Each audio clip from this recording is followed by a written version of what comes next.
नमस्कार दोस्तों, मेरे चैनल पर आपका स्वागत है। चलिए शुरू करते हैं जीके के टॉप 10 क्वेश्चन। देखिए, आज मैं ना आपको सिर्फ जीके बताऊंगा, सही तरीका क्या होता है जीके को पढ़ने का और कैसे आप जीके को लॉन्ग समय तक याद रख सकते हैं। आपको एक ही चीज करना है, मल्टीपल टाइम्स रिवीजन। अब वो पॉसिबल नहीं है, अब हर चीज को दोबारा दोबारा दोहरा सकते नहीं हैं, उनको बार बार याद नहीं कर सकते, या बार बार आप किताबें नहीं उठा सकते, बार बार एप्लीकेशन नहीं यूज कर सकते। एक बार एक कुछ दे दिया तो उसको दोबारा देने का मन नहीं करता। तो ऐसे में हम लोग क्या करें कि हमारी रिवीजन लगातार होती ही रहे।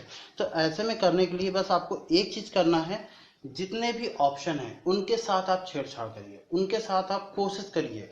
कुछ जीके क्वेश्चन जो होते हैं वो डायरेक्टली होते हैं, कुछ डायरेक्टली नहीं होते हैं। जिस तरीके से अब जैसे पहला क्वेश्चन है, ये डायरेक्टली क्वेश्चन है। जो लिखा हुआ है टाइफाइड रोग जो होता है वो शरीर के किस अंग को प्रभावित करता है, तो इसमें सीधा आंसर हो जाएगा आंत को प्रभावित करता है। अब इसको आप दिन भर में कुछ नहीं तो 10 बार सोचिए, अच्छा आंत को टाइफाइड रोग प्रभावित करता है। टाइफाइड किसी के अगर किसी के रोग सुन लिया, तुम्हें टाइफाइड है या तुम्हें आंतों में दिक्कत आ गई होगी, फिर तो ऐसे इस टाइप में अगर आप चीजों को रखेंगे तो आपको याद जल्दी हो जाएगा। अब इसका दूसरा क्वेश्चन मैं आपको बताऊंगा, तो आप देखना किस तरीके से उसको मैं रिलेट भी करूंगा। चलिए, नेक्स्ट क्वेश्चन है हमारा कि मार्टिन लूथर किंग किस आंदोलन का नेतृत्व किया था। तो मार्टिन लूथर किंग ने रंगभेद आंदोलन का नेतृत्व किया था। अच्छा, इसमें था क्या कि 1400 से 1500 ईस्वी के बीच क्या हुआ था कि जो अफ्रीका और अमेरिका के लोगों में अफ्रीकन लोग थे, जो काले लोग थे, उनके साथ बड़ा भेदभाव होता था। उनको नौकरी अच्छी नहीं मिलती थी, मिलती भी थी तो काफी नीचे दर्जे की नौकरी, एज लाइक जैसे कि हमारा कचरा उठाना हुआ, कूड़ा उठाना हुआ, यानी बड़ी नौकरी नहीं हुई, छोटी छोटी नौकरियों को दिया जाता था। और उनके साथ भेदभाव भी बहुत किया जाता था, उनके खिलाफ बहुत जुर्म होते थे। तो ऐसे जुर्मों को मिटाने के लिए मार्टिन लूथर ने विरोध किया था। अच्छा, अब मार्टिन लूथर का से एक और क्वेश्चन बनता है कि अमेरिका का गांधी किसे कहा जाता है। तो वहां पर आंसर होगा मार्टिन लूथर किंग को अमेरिका का गांधी कहा जाता है। ये क्वेश्चन आया हुआ है एसएससी 10+2 में। ठीक है, तो इस क्वेश्चन को हमें इतनी जानकारी मिलती है। तो एक क्वेश्चन से मैंने दो क्वेश्चन रिलेट कर दिए, अमेरिका का गांधी मार्टिन लूथर को, और मार्टिन लूथर के बारे में इतना। अगर इनकी जन्म तिथि पूछी जाती कभी, वैसे तो नहीं पूछी जाती, पर 10 नवंबर 1483 है। ठीक है, 10 नवंबर 1483 यानी 1483, 10 ऑफ नवंबर। चलिए नेक्स्ट क्वेश्चन पर चलते हैं। अगला क्वेश्चन ये है कि जिप्सम का रासायनिक नाम क्या है। तो जिप्सम का रासायनिक नाम है calcium sulphate. Calcium sulphate gypsum का रासायनिक नाम है। इसका फॉर्मूला होता है CaSO4। क्लियर, बस। और ऊपर वाले को क्या है, पोटेशियम एल्युमिनियम सल्फेट और सल्फर डाइऑक्साइड। इसका भी आपको फॉर्मूला तो पता ही होना चाहिए, 9th और 10th में आपने पढ़ा ही होगा। चलिए हम अगले क्वेश्चन पे चलते हैं, पर इनके फॉर्मूले आप हमें कमेंट बॉक्स में लिख के भी बता सकते हैं या अपने मन में रिवाइज भी कर सकते हैं। It's a very necessary. Okay, चलिए नेक्स्ट क्वेश्चन। अगला क्वेश्चन है कि अग्निशैल चट्टानों में क्या पाया जाता है। तो अग्निशैल चट्टानों में ग्रेनाइट पाया जाता है। अग्निशैल चट्टानों में ग्रेनाइट पाया जाता है। इस क्वेश्चन का डायरेक्टली आंसर यही हो जाएगा। चलिए नेक्स्ट क्वेश्चन पे चलते हैं। नेक्स्ट क्वेश्चन है सबसे विशालतम रेगिस्तान कौन सा है। तो सबसे विशालतम रेगिस्तान है सहारा रेगिस्तान। ये अफ्रीका के कॉन्टिनेंट में पाया जाता है मीन्स वहां पर है। और यहाँ पर दो ऑप्शन और हैं, अटाकामा और चिहुहुआ। अब चिहुहुआ कहाँ पाया जाता है, ये कहाँ पर है ये स्थित, तो अमेरिका के मैक्सिको में है चिहुहुआ रेगिस्तान। और अटाकामा ये कहाँ पर है, ये चिली में है। ये कहाँ पर है, ये चिली में है। ठीक है, तो इस क्वेश्चन से दो हमने क्वेश्चन और रिलेट कर दिए। ठीक, इस तरीके से आपको जीके पढ़ना है, और कभी भी जीके पढ़िए तो उसके ऑप्शन को भी आप देख लीजिए।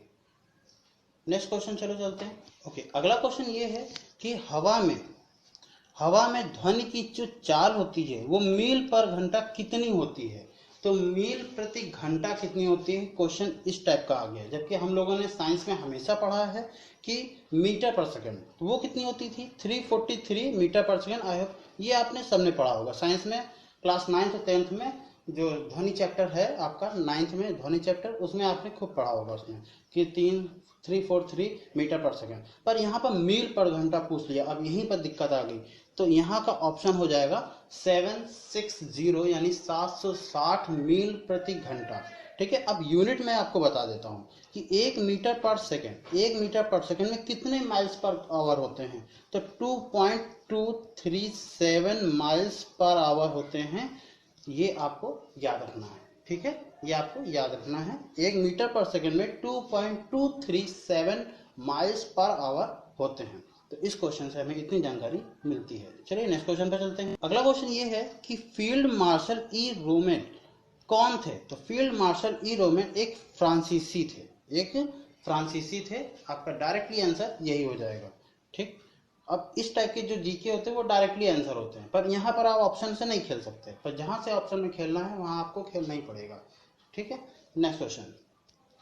अगला क्वेश्चन ये है कि लुधियाना किस नदी के किनारे स्थित है। तो लुधियाना सतलज नदी के किनारे स्थित है।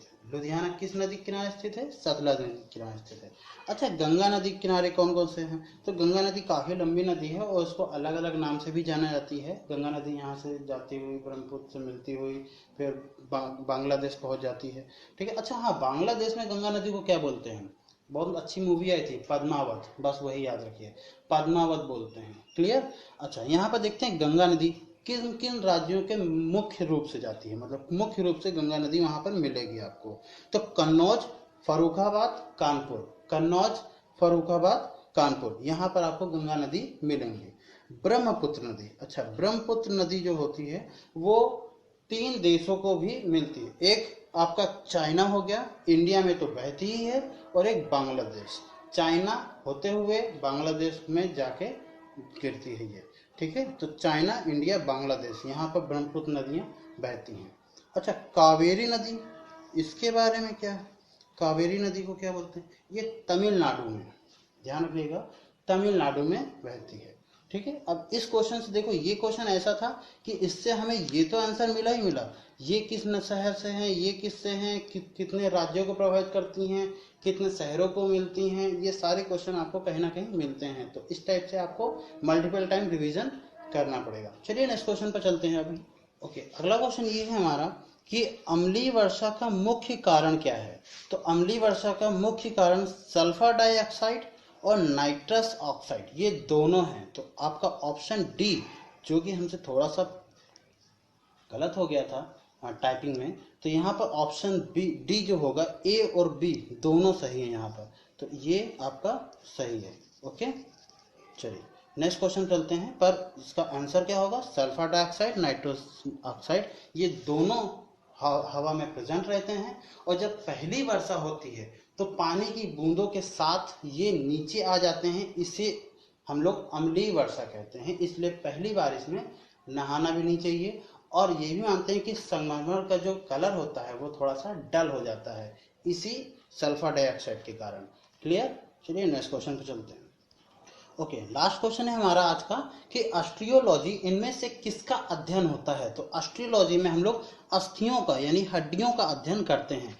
पुरातत्व वाले जब कोई भी हड्डी इनको मिल जाती है, किसी भी तरीके से खुदाई से मिलती है कहीं पर भी, तो वो उससे ये पता लगाते हैं वो किस मानव का है, कब का है, कितने साल पुराना है। तो इस प्रकार की जो भी डिटेल्स होती है वो एस्ट्रियोलॉजी के कैटेगरी में आ जाती है। ठीक है। अच्छा, मकड़ियों के अध्ययन को क्या बोलते हैं, आर्चिनोलॉजी बोलते हैं मकड़ियों का अध्ययन करने के लिए। पौधों का अध्ययन के लिए क्या बोलते हैं, ये आप हमें बताएंगे, या नहीं भी बताएं कोई बात नहीं, पर आपको पता होना चाहिए। मन में सोचिए क्या होता है, उठाइए फोन, उठाइए गूगल, सर्च करिए कि पेड़ पौधों का अध्ययन को क्या बोलते हैं। इकोलॉजी तो नहीं बोलते हैं, बस आप बताइएगा। ठीक है। चलिए आज का यहीं पर बस खत्म करते हैं, और लाइक शेयर सब्सक्राइब कर लीजिएगा भैया।